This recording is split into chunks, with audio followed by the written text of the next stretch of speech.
नमस्कार दोस्तों। आज हम एक ऐसे डिफेंस डील के बारे में बात करने वाले हैं जो भारतीय एयरफोर्स के फ्यूचर को एक नई दिशा दे सकती है। इस समय भारत को लेकर ग्लोबल डिफेंस मार्केट में एक इंटरेस्टिंग सिचुएशन बनी हुई है, जहां अमेरिका अपना F-35 फाइटर जेट भारत को ऑफर कर रहा है। वहीं रशिया अपने Su-57 के साथ इस कंपटीशन में उतर चुका है। वैसे तो दोस्तों अमेरिका काफी समय से भारत को F-35 खरीदने के लिए अप्रोच कर रहा है, लेकिन इस डील में कुछ ऐसी कंडीशंस शामिल हैं जो भारत के लिए मेजर कंसर्न का विषय बनी हुई हैं। दरअसल अमेरिका जब भी अपनी एडवांस टेक्नोलॉजी किसी देश को एक्सपोर्ट करता है तो उसके साथ स्ट्रिक्ट कंडीशंस अटैच कर देता है, और F-35 के केस में ये और भी ज्यादा क्रिटिकल हैं, क्योंकि ये वर्ल्ड का मोस्ट सोफेस्टिकेटेड फाइटर जेट में से एक है और अमेरिका इसकी टेक्नोलॉजी की सिक्योरिटी को हाईएस्ट प्रायोरिटी देता है। और वैसे भी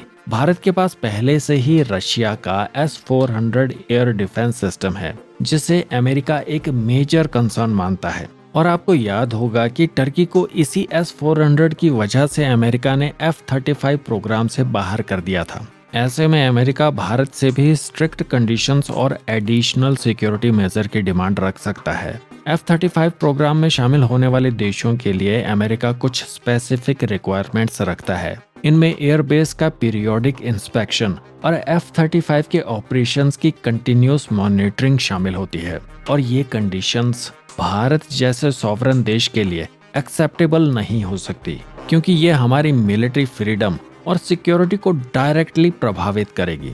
और मैन्युफैक्चरिंग की बात करें तो लॉकहीड मार्टिन की पोजीशन भी काफी क्लियर है। वो भारत में F-35 के प्रोडक्शन लाइन की एस्टेब्लिशमेंट के लिए सब्सटेंशियल ऑर्डर क्वांटिटी की डिमांड कर रहे हैं। लेकिन इस समय जो कंडीशंस हैं, उनमें भारत 5th जनरेशन के फाइटर जेट की खरीदारी के लिए एक बड़ा ऑर्डर नहीं देना चाहता, क्योंकि ऐसा करने से हमारे 5th जनरेशन के फाइटर जेट प्रोग्राम की डेवलपमेंट पर नेगेटिव असर पड़ सकता है।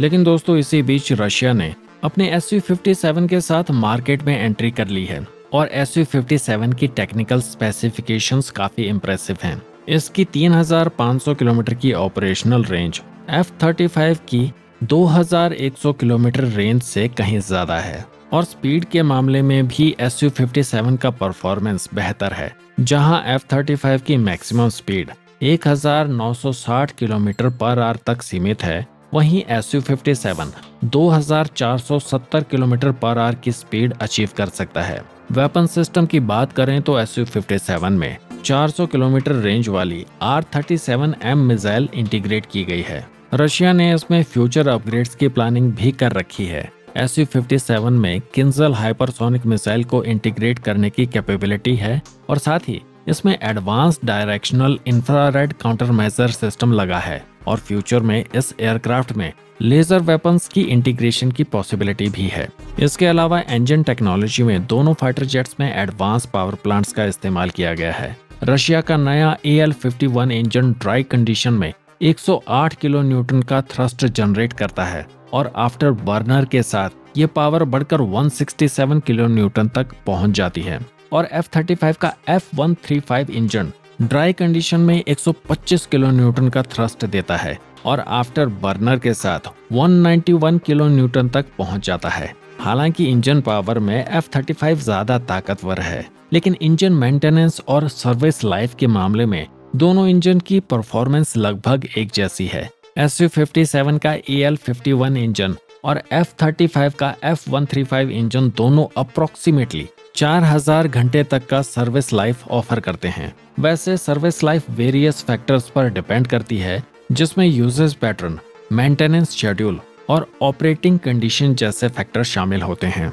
इसके अलावा कॉस्ट और इंटीग्रेशन भी फाइटर जेट का एक इम्पोर्टेंट फैक्टर होता है, जहां F-35 की कीमत लगभग $80 मिलियन यानी कि करीब 665 करोड़ रुपए प्रति एयरक्राफ्ट है, जबकि Su-57 की कीमत 40 से 50 मिलियन डॉलर्स की है, जो कि करीब 332 से 415 करोड़ रुपए के बीच है। लेकिन ये सिर्फ बेस प्राइस है, इसमें मेंटेनेंस कॉस्ट और ऑपरेशनल एक्सपेंस अलग से जुड़ते हैं। और इंटीग्रेशन के पर्सपेक्टिव से देखें तो भारतीय एयरफोर्स के पास पहले से ही रशियन ओरिजिन के Su-30 MKI फाइटर जेट्स हैं, और ऐसे में भारत में मौजूदा रशियन इकोसिस्टम के साथ Su-57 का इंटीग्रेशन रिलेटिवली आसान हो सकता है, जिससे मेंटेनेंस और स्पेयर पार्ट का इकोसिस्टम भी मजबूत होगा। वहीं F-35 के लिए एक completely new maintenance ecosystem develop करना होगा, जो इनिशियल ईयर्स में काफी चैलेंजिंग हो सकता है। लेकिन दोस्तों, इन दोनों फाइटर जेट्स के कंपैरिजन में एक फंडामेंटल डिफरेंस है, जो टेक्निकल स्पेसिफिकेशन से भी ज्यादा इंपॉर्टेंट है। रशिया अपने Su-57 को एक सॉवरन डिफेंस डील के रूप में ऑफर कर रहा है, जिसमें भारत को अपने मिलिट्री ऑपरेशंस पर पूरा कंट्रोल मिलेगा, और वहीं अमेरिका की F-35 डील में कई ऐसी कंडीशंस हैं जो भारत की ऑपरेशनल फ्रीडम को सीधे तौर पर प्रभावित कर सकती हैं। वैसे रशिया की अप्रोच काफी स्ट्रेट फॉरवर्ड है। रशिया टेक्नोलॉजी ट्रांसफर और लोकल मैन्युफैक्चरिंग में भी फ्लेक्सिबिलिटी दिखा रहा है, और वहीं दूसरी तरफ F-35 डील में अमेरिका की कुछ स्टैंडर्ड कंडीशंस होती हैं, और भारत के पास तो Russian S-400 air defence system भी है। आमतौर पर F-35 खरीदने वाले देशों के लिए अमेरिका एयरबेस के पीरियोडिक इंस्पेक्शन और F-35 के ऑपरेशंस को मॉनिटर करने का अधिकार रखता है। लेकिन भारत के पास S-400 सिस्टम की मौजूदगी में ये कंडीशंस और भी स्ट्रिक्ट हो सकती हैं, और ऐसी किसी भी कंडीशन का मतलब होगा कि इससे हमारी ऑपरेशनल फ्रीडम प्रभावित होगी, और ये कंडीशंस भारत जैसे सॉवरन देश के लिए एक्सेप्टेबल नहीं हो सकती। इसलिए इस कॉन्टेक्स्ट में Su-57 की डील स्ट्रैटेजिकली ज्यादा बेनिफिशियल लग रही है। इस डील में भारत को न सिर्फ एडवांस टेक्नोलॉजी मिलेगी, बल्कि हमें अपनी मिलिट्री ऑपरेशंस की पूरी फ्रीडम भी मिलेगी, और डिफेंस सेक्टर में ऑपरेशनल इंडिपेंडेंस किसी भी टेक्निकल एडवांटेज से कम नहीं होती है। दोस्तों, फाइटर जेट सिलेक्शन एक कॉम्प्लेक्स प्रोसेस है। इसमें टेक्निकल स्पेसिफिकेशंस के साथ साथ स्ट्रैटेजिक इंडिपेंडेंस भी एक मेजर फैक्टर है।